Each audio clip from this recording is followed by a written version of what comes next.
ॐ नमस्तेऽस्तु महामाये श्रीपीठे शूरपूजिते शङ्खचक्रगदाहस्ते महालक्ष्मी नमोऽस्तु ते। नमस्ते गरुडारूढे घोलाशूरभयङ्करी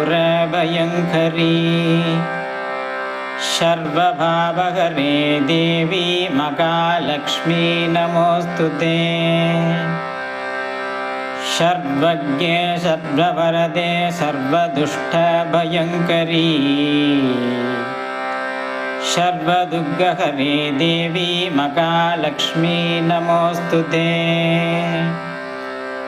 सिद्धिबुद्धिप्रदे देवी मुक्तिमुक्तिप्रदायिनी मन्त्रमूर्ते सदा देवी महालक्ष्मी नमोऽस्तु ते। आद्यन्तरहिते देवी आदिशक्ति महेश्वरी योगज्ञे योगशम्भूते महालक्ष्मी नमोऽस्तु ते। स्थूलसूक्ष्ममहारौद्रे महाशक्ति महोदरे महाभावहरे देवी महालक्ष्मी नमोऽस्तु ते। पद्मासनस्थिते देवी परब्रह्मस्वरूपिणी परमेश्वरी जगन्माता महालक्ष्मी नमोऽस्तु ते।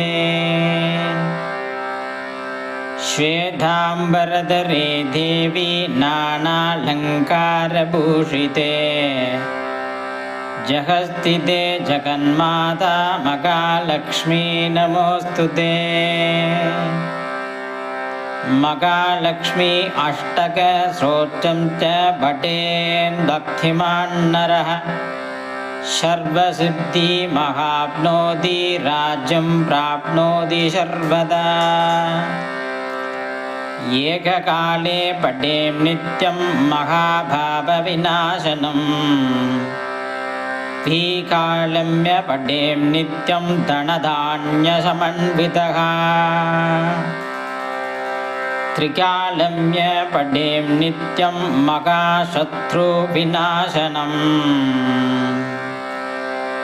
महालक्ष्मीर्भवेत् नित्यं प्रसन्ना वरदा शुभा। ॐ महालक्ष्म्यै नमः।